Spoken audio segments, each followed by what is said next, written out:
and welcome to Zaggle Prepaid Ocean Services Limited Q4 and FY26 earning conference call. As a reminder, all participant line will be in listen-only mode, and there will be an opportunity for you to ask questions after the presentation concludes. Should you need assistance during the conference call, please signal an operator by pressing star, then 0 on your touchtone telephone. This conference call may contain certain forward-looking statements about the company which are based on beliefs, opinions, and expectations of the company as on date of this call.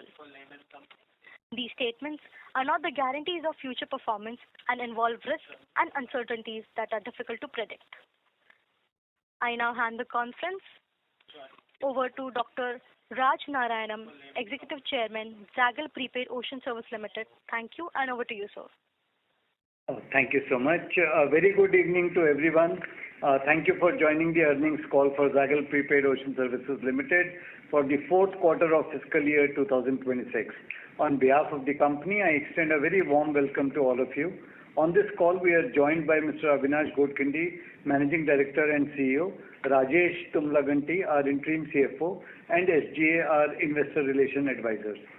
The financial results, press release, and the investor presentation are uploaded on the stock exchange and on the company website.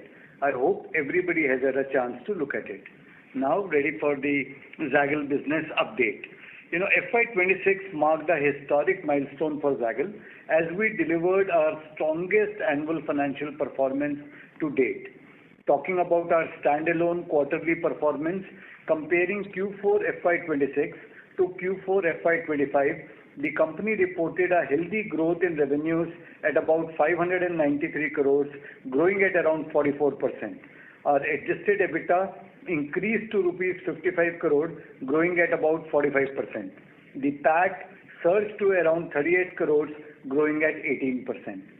Talking about our consolidated quarterly performance, comparing Q4 FY26 to Q4 FY25, the company reported a healthy growth in revenues at about 618 crores, growing at around 50%. Our adjusted EBITDA increased to around 60 crores, growing at around 62%, and the PAT surged to around 41 crores, growing at about 30%. Talking about our standalone annual performance comparing FY26 to FY25, the company reported a very healthy growth in revenues at 1,853 crores, growing at around 42%. Our adjusted EBITDA increased to 183 crores, growing at around 47%. The PAT surged to 133 crores, growing at about 52%. Talking about our consolidated annual performance, comparing FY26 to FY25, the company reported a healthy growth in revenues at INR 1908 crores, growing at around 46%. Our adjusted EBITDA increasing to INR 192 crores, growing at around 51%. And the PAT surged at around 139 crores, growing significantly at around 52%. I want to further give an overview of Zaggle investments and acquisitions. As the part of the Zaggle update, in FY26 we completed two strategic acquisitions, Green Edge Enterprises and more recently Rio.Money, which has now been rebranded as Zag.Money, which adds to our existing portfolio of 86400 and TaxSpanner, which continue to deliver a strong and consistent performance. On 86400, earlier Mobileware, revenues grew from about 34 crores in 2025 to INR 74 crores in FY26, represented a remarkable year-on-year growth of 118%. EBITDA grew from around 5.4 crores in FY25 to around 18 crores in FY26, and PAT grew around from 1.6 crores to 11 crores in FY26.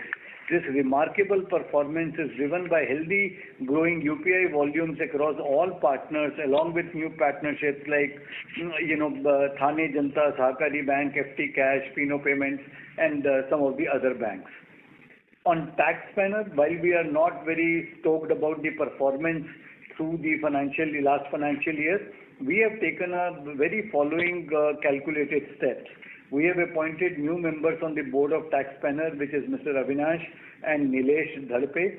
We are in the process of rebranding TaxSpanner as Z.Tax, and we will look to time it somewhere in the Q2 this financial year, along with the launch of our new tax AI co-pilot, backed by our entire unified platform strategy, which will cater not only to individual return filers, but also deeply integrated into the TDS and GST filings, which will get embedded into our product suite.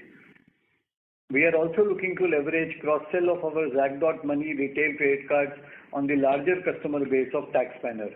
The tailwinds from the new tax regulations provides a perfect entry point for AI-driven disruption. While competitors remain tethered to outdated offline workflows, we look to leverage AI automation to capture market share and render traditional models absolutely obsolete. Our partnership with Quest Corp, which has got a 5 lakh plus user base, is shaping up very well, and we are hopeful of multiple such contracts in this year to add to our corporate base. Net, we see a very, very good year coming for TaxSpanner this year, and I think our overall focus on making tax of our entire fintech suite will go a long way. On GreenEdge, which runs the golf privileges, ICICI, Amex and others, along with the entire reward program for NPCI, revenues grew significantly from around 36.54 crores in FY25 to around 103.7 crores in FY26. So which is like roughly about 300% jump. EBITDA grew from around 3.4 crores to about 11 crores in FY26, and the PAT grew from 2.1 crores in FY25 to around 8.1 crores in FY26, which is like a 4x jump in the net profit. In 27, we project standalone revenue growth from GreenEdge to range anywhere between 40 to 50%. Our focus this year will be on adding new clients within the banking sector as well as cross-selling to existing customers, and we look to continue to engage deeply with NPCI on running their entire benefits program, which is growing in tandem with growing UPI spends. On Zag.Money, the traction within the entire credit card on UPI and TPAP has surpassed our initial expectations. Our strategy involved leveraging data-driven base and the larger UPI base into a targeted pilot framework for our established corporate base. With this, I am happy to announce that we have accelerated to an annualized run rate of new acquisition of about 36,000 to 40,000 cards within just a 8-week window. While this trajectory signals significant market fit, our execution remains grounded in our broader financial commitments. We are prioritizing these early wins as supplement to rather than a distraction from our 5-year goal, which we have also said multiple times, of 500 crore revenue and a 65 crore EBITDA milestone. Regarding EFIASoft, we have reassessed the strategic need for our proposed acquisition of EFIASoft, and in this entire world when AI is taking over, we have decided not to proceed ahead with the transaction. Lastly, I am very pleased to announce the signing of definitive documents for the acquisition of DICE. Transitioning to an asset purchase from a erstwhile share purchase, we have secured the complete spend management product suite and intellectual property along with their entire enterprise contract portfolio for approximately INR 68 crores excluding GST, a significant optimization from the initial 123 crore valuation. This acquisition integrates advanced AI capabilities into our ecosystem, positioning us to lead and dominate the travel and expense and procure-to-pay markets. I would like to take this opportunity to welcome around 100 plus talented AI-skilled professionals from the DICE team. We are super excited about this acquisition, primarily on account of the existing AI-enabled SaaS revenue, which is a high-margin revenue, as all of us know. the margins range about 95, odd percent. Gross margin is about 95 odd percent. Okay, along with immediate synergy of capturing transaction spends of a larger corporate base. Looking ahead, we remain committed to identifying high-impact M&A opportunities across domestic and international markets. With a focus on adjacent sectors, we intend to strategically deploy our QIP proceeds over the coming quarters to further accelerate our growth trajectory. Now I would like to give you a brief update on our product developments. I hope you would have gone through the note on our AI developments, and we will also publish another note on it in the near future, could be a couple of quarters, so that you could also see the results of some of the innovation which we have done. In FY27, we continue to focus on our dual engine strategy designed to accelerate product delivery and deploy autonomous agents across our entire ecosystem. We are leveraging AI to reduce feature launch times by up to 50%, shifting from manual development to an AI-accelerated lifecycle that optimizes workforce efficiency. For our enterprise clients, the roadmap emphasizes the transition from traditional software to agentic solutions, where AI autonomously handles complex tasks like invoice mapping, tax optimization, real-time policy enforcement. We will continue to follow our model of human in the loop, till AI develops to a stage where it doesn't require humans. Leveraging the timely asset purchase of DICE, we are planning to invest in deep vertical AI and small language models specifically trained on compliance frameworks.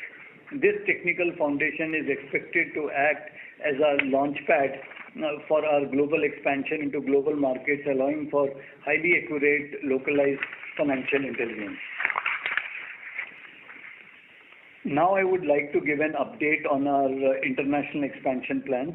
We remain committed to our global expansion plans for the UAE as a primary growth pillar, recognizing the massive demand for sophisticated spend management solutions within the region's public and private sectors. Just while we are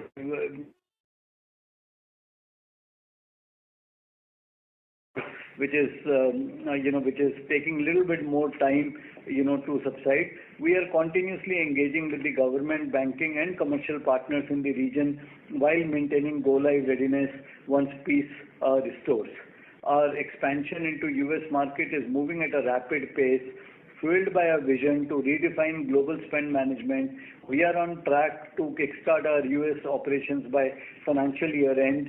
Earlier we had thought that we will do it by June 2026, but looking at the war and a lot of uncertainty around, we have just pushed it by couple of quarters. And we want to leverage the significant momentum which we have gained from the DICE acquisition, and with this the deployment of our next generation AI powered a comprehensive solution designed to handle the multi-currency, high compliance demands of the American enterprise landscape. And we are excited to bring this level of automated intelligence to one of the world's most dynamic financial markets. As guided in our earlier filings, we are currently projecting our, and this is on guidance, we are projecting our standalone FY27 growth to be around 25 to 30%. Growth for FY27 to be around 40%.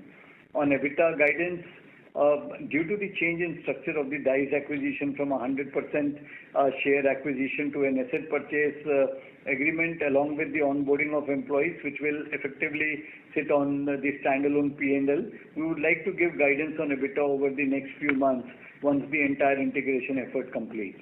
On cash flows, we have significantly improved our performance on the operating cash flow metric as compared to what it was back in Q2 FY26. We are maniacally focused on improving the cash flow and bringing it to a high positive level. We are just about minus 6 crores in minus 6 crores on negative cash flow, and we will look forward to improving it to a positive cash flow in the coming quarters. As highlighted, this remains the metric which we continuously track extremely closely, and we would want to prioritize along with driving enhanced revenue growth and expanding our margin profile. Lastly, I want to take this opportunity to thank Mr. Aditya Kumar Gandhi for his valuable contribution. Further, the board has approved the appointment of Mr. Rajesh as interim CFO till the time a new Chief Financial Officer is appointed by the board, which should happen very, very soon. I now hand over to our CEO, Mr. Avinash Godkhindi, to carry on.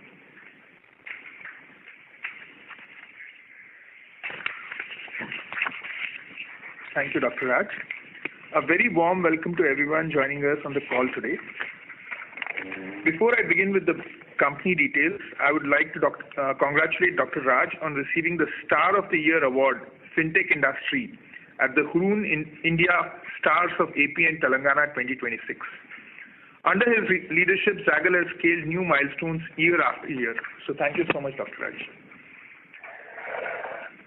I would like to give an overview of a few key metrics. I'm happy to share today that we have around 3.9 million active users who use Zaggle Power cards and software, a strong testament to the scalability and adoption of our platform. We now serve more than 3,900 corporate customers across a wide spectrum of industries and sectors. Talking about our standalone revenue mix for the quarter, SaaS platform fees contributed to around 13.1 crores. Program fees contributed to about 222 crores. And Propel points contributed to around 358 crores. As you can see, our SaaS platform contributes to around 2.2% of our overall revenue. So when you think about the impact of AI on our business, it is important to note that our core monetization is driven majorly by transaction-based revenues, which is program fees and Propel points. In fact, the integration of AI has helped improve our efficiency tremendously. For instance, product customization timelines have reduced, and as highlighted by Dr. Raj earlier, our inward AI approach has enabled meaningful time savings for our employees. Now to talk of a few business highlights. During the quarter, we have signed multiple marquee clients, including Rebel Foods, Saurashtra Cements, Blue Star, CNG International, Phonak, General Central Insurance, Trust Wealth, Impresario Entertainment, and Federal Bank, among others. To further illustrate this with a specific use case, one of our clients in the real estate industry was struggling with significant operational friction caused by high use and manual treatment of more than 2,500 expense vouchers per month. Also, the lack of a versatile digital payment instrument and central control system led to persistent spend leakage and frequent delays in in-site operations. To resolve these inefficiencies, we deployed the BROM module of the Zaggle Zoyer platform. BROM stands for Branch Recurring Operating Monthly Expenses. To implement the established QR UPI-based central payment hub that entirely eliminated the need for cash, related reconciliation and manual handling of the vouchers, along with a mobile-first workflow and real-time visibility into property-level spend. I also want to highlight one of our existing clients who operates in the retail sector, managing expenses across 200 plus branches, largely led to delays. Manual follow-ups and complex reconciliations. To resolve this, we implemented the BROM module of our Zaggle Zoyer solution. The on-ground measurable impact seen was absolutely phenomenal. Almost 200 plus hours saved every month across the branches, along with 90% better visibility and control over branch utility spends. An added benefit which the client saw was around 3 lakh saving per month in avoiding late payment penalty fees that major billers levy on these payments when you delay the payments. Our platform first strategy remains a primary growth driver with a healthy pipeline of new wins and deepening account penetration set to accelerate our momentum. In Q4, we were able to cross-sell to large number of clients, including Hexalog, GMR Goa, CNH International, amongst others. With that, I would now like to hand over the call to our interim CFO, Rajesh, who will take you through the financial update in more detail. Thank you.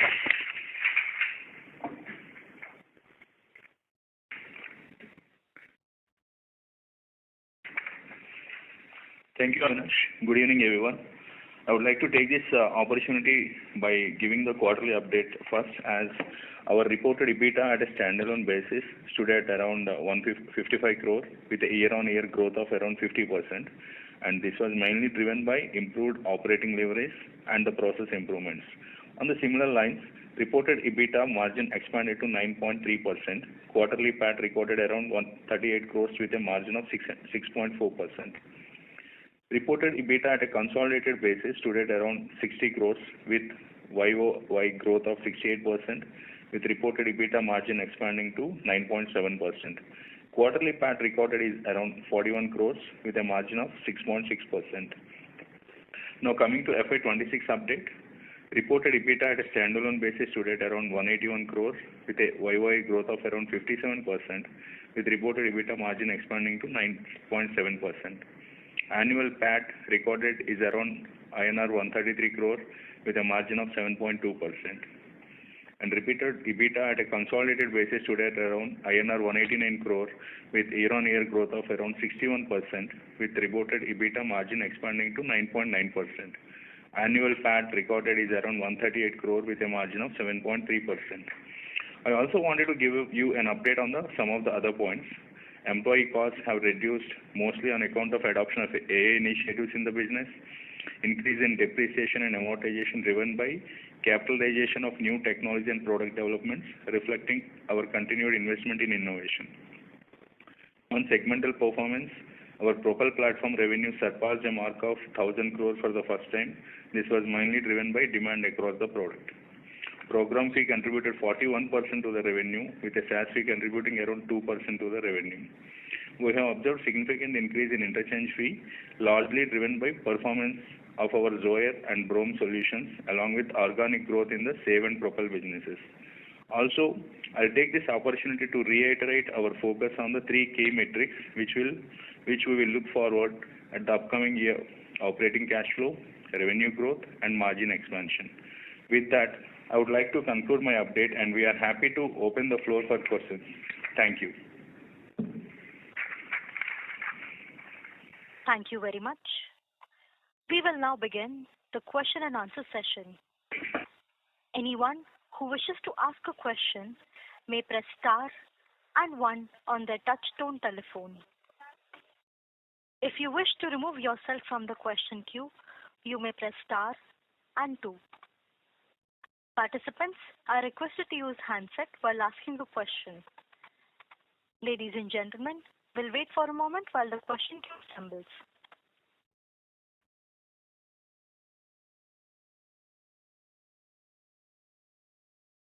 Ladies and gentlemen, please limit your questions to 2 per participant. Should have a follow-up question, we request you to rejoin the question queue. First question is from the line of Astha Jain from PKD Advisors. Please go ahead. Hello. Thank you for the opportunity, sir. I wanted to ask you that your capitalized development costs have nearly doubled from 30 crores in H1 to 56 crores in H2 FY26. So, sir, doesn't this make free cash flow a more meaningful metric to track earnings power? Thank you. CFO? Thank you for your question. See, ultimately, we are a tech company, right? So there is capitalization that has to be done, and as we are investing more and more in tech, we are also capitalizing some of that. Just to clarify, we capitalize only those costs which are related to new product development. Any maintenance work is not capitalized. See, all the matrices are there for all of us to track, and we can always optimize on operating cash flow, free cash flow. We are continuously focused on improving those matrices, and as long as we are able to move in the right direction, we are we believe sooner than later we'll be able to sort of meet the market expectations and go beyond that for all these matrices. Okay. So my second question is that our Propel margins have declined from 10% to 4%, like 10% in Q4 FY25 to 4% in Q4 FY26. So, sir, didn't we achieve the overriding commission this quarter? Like, what was the reason for this fall?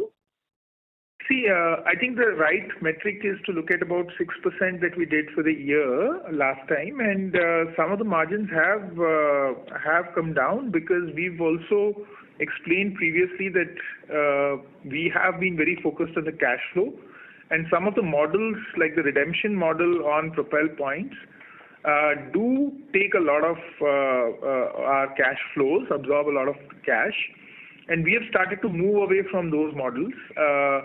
That has consequently meant that, we have had to sacrifice in the interim some margins, but we believe we are going to be able to come back to around 5.5% margins in the coming years while we improve on the cash flow. Okay. Yeah. Thank you. Thank you. Next question is from the line of Rohan Mandodra from Equirus Securities. Please go ahead. Good evening, sir. Thanks for the opportunity and congrats on good set of numbers. So this with respect to your guidance for next year on the standalone business, where we are guiding for 25 to 30% growth.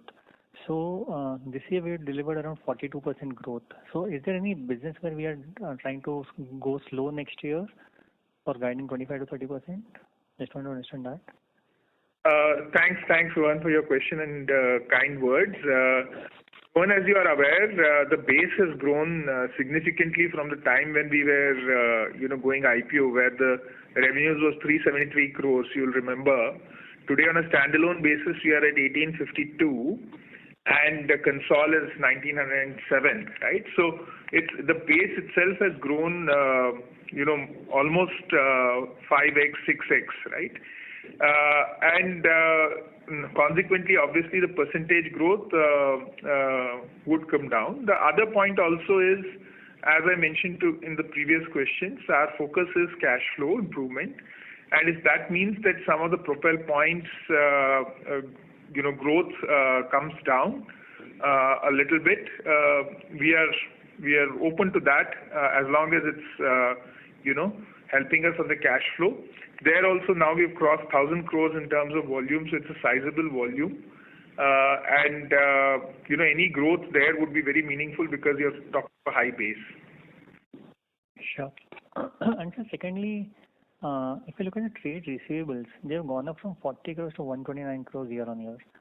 So if you can explain what has happened here and if you can give the split of receivables between the three businesses, PA, Propel, Zoyer.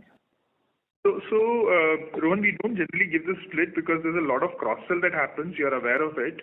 And the same customer might, end up having a payable on their books, which is a receivable for us, across products, right? But again, the thing that I want to highlight is we were at about 33-34 crores negative at end of September. And from there, our goal was to at least come to a break-even. We are close to break-even. We are at 6. And, that has been the focus. While the trade receivables is one of the levers, but look at revenue from end of Q2, it is more or less remain and try and improve on that in the coming quarters. Sure, sir. And then lastly, the 6-7 crores of free cash from operations that you're talking about on a standalone basis, on a console that is almost 52 crores negative. Other part of the businesses that is leading to the high negative cash flow? So many of these other businesses are nascent businesses, right, Rohan, which those businesses. So we will obviously bring in much more efficiency and streamline the operations in the coming quarters. And also we have had to, make some investments in some of those businesses. So as we go along in the coming quarters, we'll be able to streamline the cash flows in those businesses as well. Sure, sir. Thanks. Thank you. Next question is from the line of Ankush Agarwal from Surge Capital. Please go ahead. Yeah, hi. Thank you for taking this question.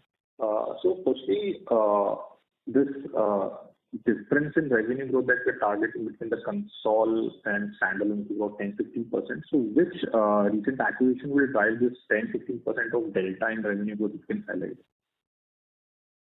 It's not going to be a single acquisition, sir. It's going to be all engines firing. But obviously, some of these businesses will probably grow faster. Right now, Green Edge is growing very, very well.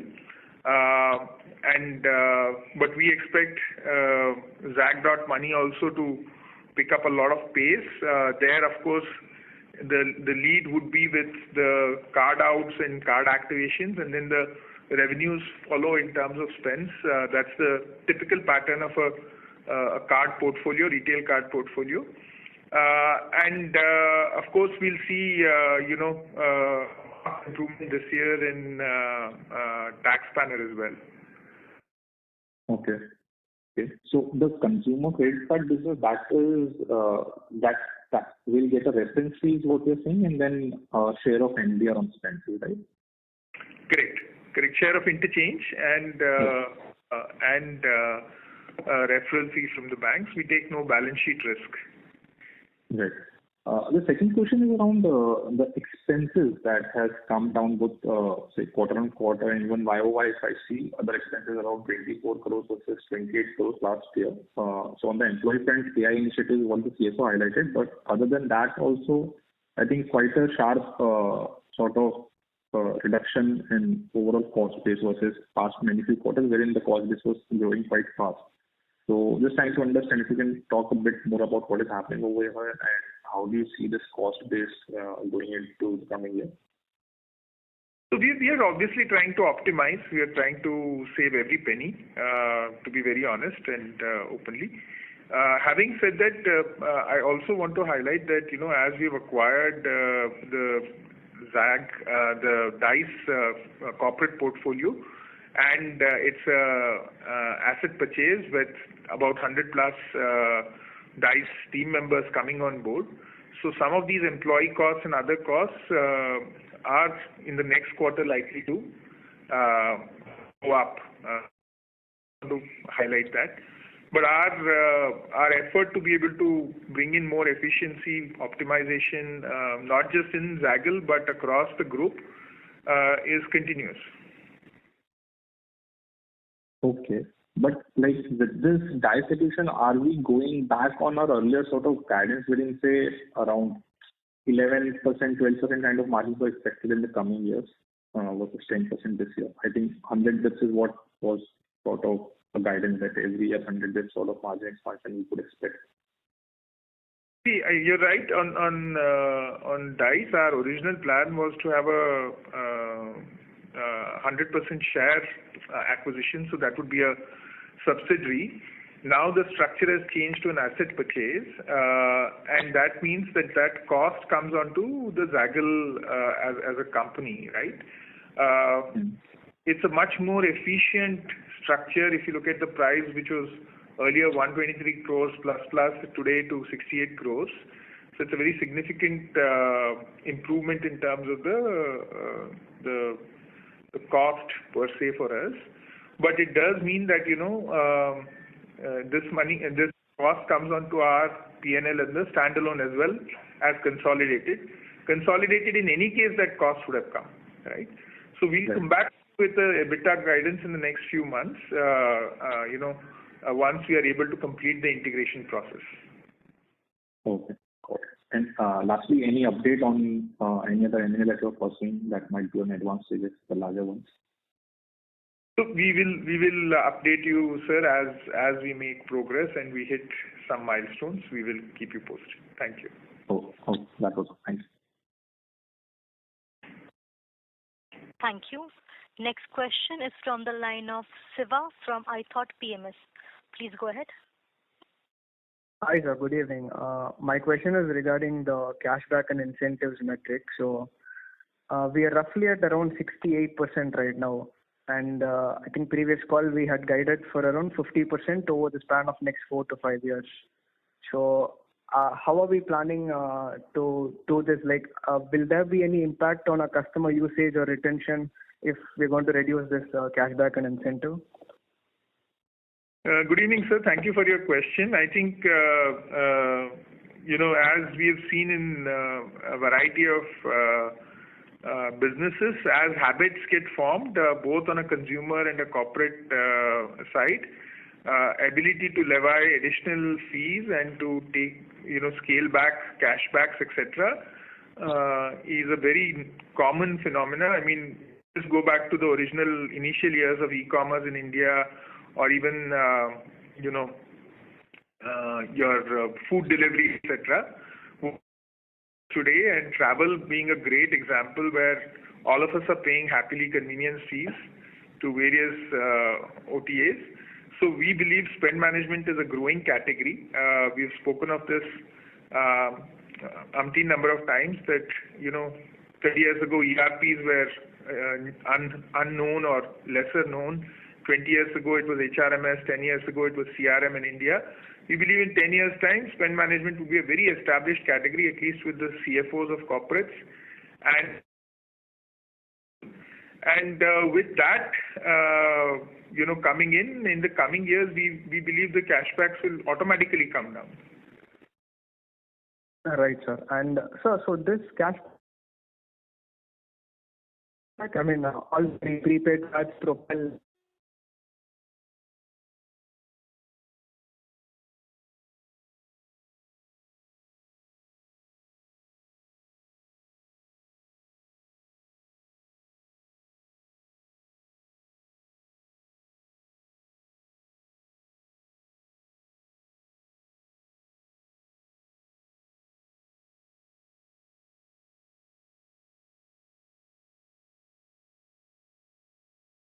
That we focus on is the program fees in this case.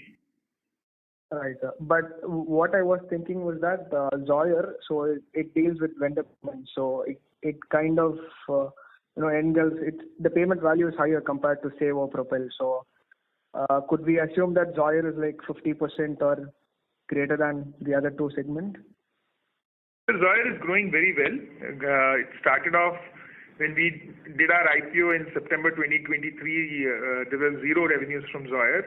From there, it's really taken off in a very big way, and we see that to be a very big driver of growth in the coming years for our business. Right. And one last question. So we're planning to acquire Dice now. So I think Dice, it's entirely SaaS revenue for them till now. So once we finish our acquisition, are we planning to cross-sell our credit cards with them? And if we're planning to do that, how much GTV can we expect from Dice's existing client base? So we signed the 3 contracts of IP purchase and asset purchase agreements today. So the Dice, deal has now moved from a 100% acquisition of the shares to an asset purchase and an IP purchase agreement. So that has been completed today. The definitive documents are signed. But yes, to your larger question, absolutely we look to cross-sell payments, whether it's corporate credit cards, whether it's prepaid cards, whether it's QR payments, onto that base. Little early for us to come back to you with specific numbers as to how much we'll be able to get in terms of revenues in the coming years. But if you do a like for like in terms of what the Zaggle SaaS revenue is and what the program fees are, and what the Dice SaaS revenue is, you can do a simple calculation and estimate what's the potential of program fees coming in from there. Sure, sir. Yeah. Thank you. That's it from my side. Thank you. Next question is from the line of Prakashal Jain from Lucky Investment Managers. Please go ahead. Hello, sir. Thank you for the opportunity. My first question is, sir, this tech spend of about 107 crores that we have capitalized, is it fair to assume that this is mostly manpower cost, or there's some expenditure on infrastructure, tech infrastructure as well in this? So it's a combination. A lot of it is manpower, as I clarified in the previous call as well. We capitalize our new product development, not our ongoing maintenance. So, but largely it's people cost. Okay. And so how much do we plan to spend in a similar way next year and the year after that? It's difficult to give a specific estimate on a cost line item, but this is a phase with AI coming in where there is a certain amount of investment that we will need to do to build a product which we'll be able to take not just in the Indian markets but global markets, right? And then if you look at the kind of investments that the global players make, on tech and product, we are a fraction of that cost, an absolute fraction of that cost. So we will invest prudently, we will invest wisely while protecting our margins and our cash flows. But that investment is critical for building market leadership, in other markets and to grow the market leadership that we have in India. So fair to assume that expenditure would continue at a similar rate for the next 2-3 years? Difficult to give specifics, sir. I don't want to get tied down into... The ballpark is fine, sir.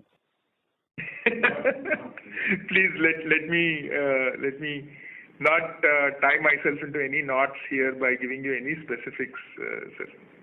No problem. Sir, my next question pertains to a couple of balance sheet items. So one is, why is this 40-50 crore short-term borrowing has come up despite we already having cash? So this is basically to be able to quickly deploy the capital and grow the business. This is a short-term borrowing that we sometimes need to do to be able to drive traction. That's the whole thing. It's very short-term in nature. Understood. Okay. And there is a some 10 crore loan given to others. So what is that? 10 crore loan to others. Are you talking about the loan that we gave to DICE? Yeah, that should be the one, sir. So we gave a loan to the company to keep it functional, and that has been adjusted, completely against the 68 crore payout. Okay, got it. All right. Thank you for the answer, sir. All the best. Thank you. Thank you. Next question is from the line of Akshat Mehta from Seven Rivers Holding. Please go ahead. Hello. Am I audible? Yes, sir. Yes, sir. Yes, sir. So, I just wanted to ask you on your top 3 products except for Safe, Propel and Zoyer, the other products as fleet management and your forex solutions, sir, how are they doing? So those are products which are doing very well. They will start generating revenue in the coming quarters. Some of these products like Fleet are already generating some revenue. We have some very good customers like Adani. We have Think Gas, AGP Pratham, that is, and many others in the CDG side. We are hopeful that we'll crack some OMCs, oil marketing companies, in the coming quarters. Coming to the international payments as well, we are seeing some traction there. But as you would agree, a lot of these businesses being B2B in nature have gestation periods. It's very hard to crack into an IOCL, HPCL or BPCL. There is some business that we do with some of them, but sizable would take some time. Similarly, Zatex is a high margin business. It's a straight pure software business for card analytics, and that's all bottom line income. And as that business grows in the coming years, it'll add a lot to our bottom line, very little to the top line per se, but it's straight bottom line income, very similar to SaaS. It is like SaaS income. So there also we'll see traction in the coming quarters. Thanks. My second question is on the the Middle East expansion that we are doing. Can you just help us elaborate on what is the exact roadmap strategy to go there? Where are we going to expand? What are we going to kind of offer first, etc. On a lighter note, if we knew that, then we would have been very, very happy. But it's a very volatile situation, as you would agree. And every day we hear a different piece of news.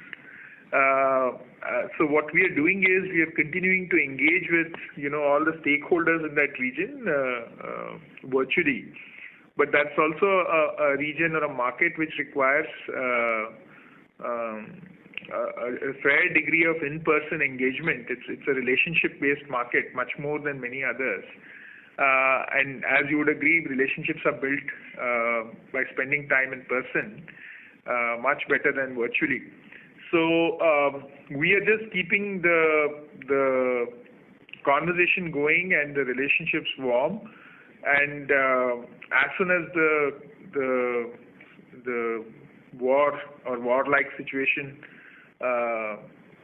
finishes, we would want to spend significant time there in those markets to be able to start getting traction. Those conversations are ongoing, but to be able to close anything substantial in terms of a partnership, it would require us to spend some time in the market.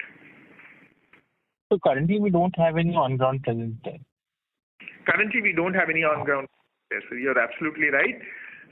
Through the APA that we did with DICE, we get some basic contracts with some customers and some ongoing conversations. But again, that's nascent. Okay. Thank you, sir. Thank you. Participants, please limit your question to 2 per participant. Should have a follow-up question, we request you to rejoin the question queue. Next question is from the line of Kiran Gadge from Knightstone Capital Management LLP. Please go ahead. Hi, good evening. Could you please split the other current asset between prepaid cards and voucher for FY26? Sorry, I didn't get that question, sir. Could you please split the other current asset between prepaid cards and vouchers for FY26? So there are multiple line items in the other current assets, so wouldn't want to go into specific line items on this call. That's the information that the company publishes. No, I mean, because it's a major item, prepaid cards and vouchers. If you could give a sense, how much was it for this year? As I said, sir, it's not just these 2 line items. There are multiple line items in other current assets. And we generally don't give a breakup or specifics on that. And that's the stand that we maintain per se. Okay. And what sort of revenue can we expect from fleet management in the future? We are aware of the kind of customers that we are chasing there. It's a high concentration customer with large volumes in terms of spends. I took the names of the OMCs already. And as and when we are able to crack those contracts, we will share with you specifics as to what the estimates are. If those estimates are, quantified and contracted and committed by the OMCs. Okay, thank you. Thank you. Next question is from the line of Akhil Gulecha from Hornbill Capital. Please go ahead. Hi, Avinash. My question is on the Propel business. So we generate roughly 45 crores of net revenue and on 1,000 crore plus of gross revenue. So I just want to understand why is this business in existence? Because it feels like the problem is cash flow. So to generate 45 crores of net revenue, the hundreds of crores of our working capital is stuck in our balance sheet. So this seems like the easiest way to generate cash flow. It doesn't feel like you're generating enough ROE or ROCE on this business. So I don't necessarily agree that it's hundreds of crores per se stuck through the years, sir. But your point is well taken. That's the reason why we are trying to optimize on this business. This business is also a feeder business for our larger business. It brings in a lot of stickiness. It brings in opportunity for us to cross-sell, upsell significantly. And so there are lots of benefits that the business brings. Also, please recognize that 90% of the spends that happen on Propel happen on a prepaid card, and that revenue sits under program fees, right? It's the 10% that gets redeemed on vouchers that gets classified separately as Propel points revenue, as per Ind AS. So the overall Propel business is an extremely valuable business and an extremely cash-generating business for us over the years. It's going to be. But we are focused on optimizing on cash flow, and that's why we have taken some steps this quarter as well. Understood. I understand the cross-selling part, and I think that has given us a lot of advantage. But the suggestion was because as an investor, it feels like program fees is the juicy part of the business where you generate a great amounts of cash every year, and all of that is getting stuck in those prepaid cards loading the balance sheet. So it was a suggestion that if you could just focus on that and start generating positive cash flows, the street might look at our business differently.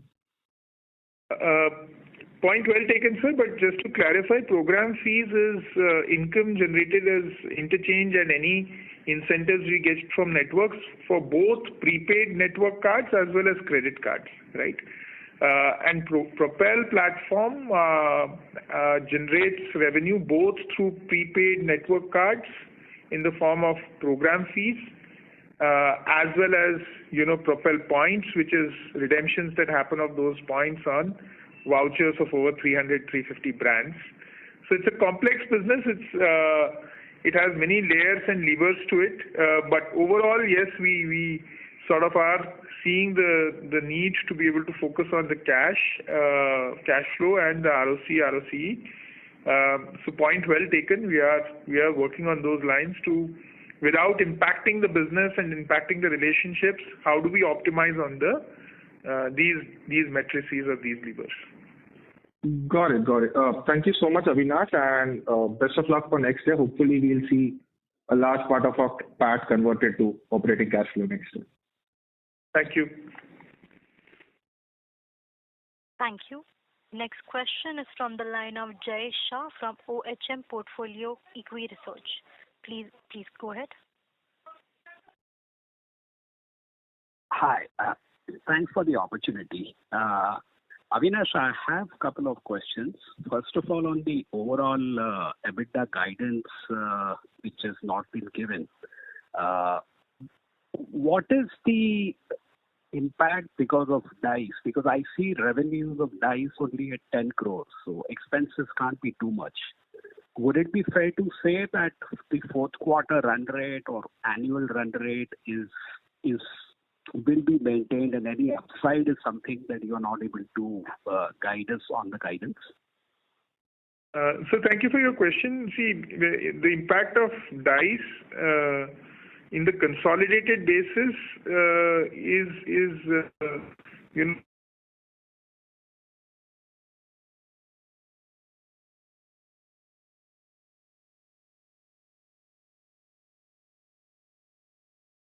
because the nature of the contract has moved from a share purchase agreement, 100% acquisition to an asset agreement. So the costs have come directly on the standalone entity. The 10 crores also is the FY25 numbers. The FY26 numbers are significantly higher, and those contracts are all in with us. All the revenue generating contracts are with Zaggle as well as the pipeline of customers. But having said that, it's too premature for us to talk of how much the margins will change.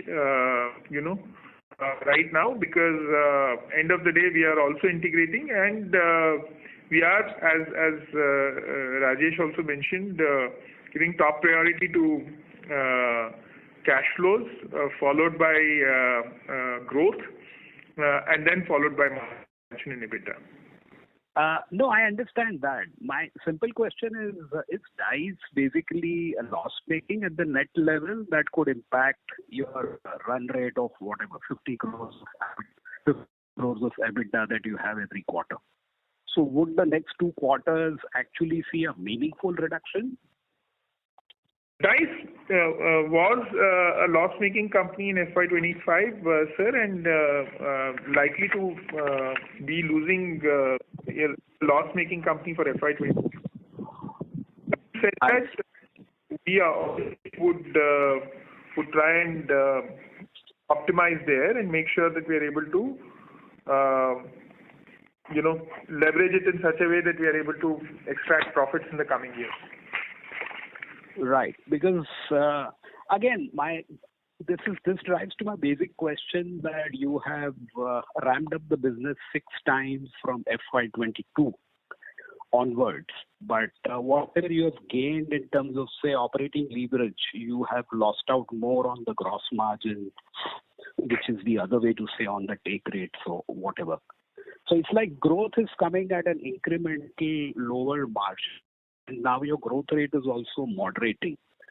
So is that a challenge, given the focus now on cash flows, that margins can actually see further downside, which actually means that your 11 to 14% medium-term guidance actually gets postponed due to DICE and the overall moderation in growth rates?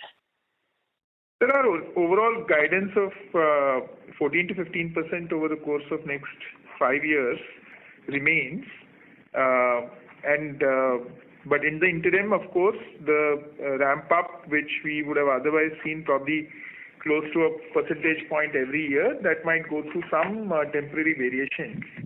But overall, we see the margin expansion to be there over the course of the next 5 years. You're right, but with the world changing so much and AI coming in, there is huge opportunity also getting created, and we would want to further consolidate our market leadership in the spend management space. If you look at it, where we were in FY22 or 23 in terms of spend management, where there were multiple other players who would, stake claim that they also had some sort of meaningful presence in spend management, to today where the clear market leadership sits with Zaggle. I think it's a very important thing for us to be able to consolidate on that, and please also appreciate that in the coming years, as we go to the global markets, while initially there's some investment, eventually those markets generate much higher margins, whether it's the Middle East or even the US. So the margin expansion would also kick in from those actions, and potentially we've not shut door on other acquisitions, so we will keep looking at good opportunities which might help us expand our margins as well. Good, actually. Yeah. Thank you very much. Thank you. Thank you. Due to time constraints, that was the last question of the day. I now hand the conference over to management for closing comments. Thank you all for participating in today's call. We hope we have addressed all your queries and provided valuable insights. We remain optimistic and focused on the future growth of the company. and we are excited about the opportunities ahead. For any further information, we request you to get in touch with SGA, our investor relations advisor. Thank you and have a nice day. Thank you. On behalf of the Zaggle Prepaid Ocean Services Limited, that concludes this conference. Thank you for joining us, and you may now disconnect your lines.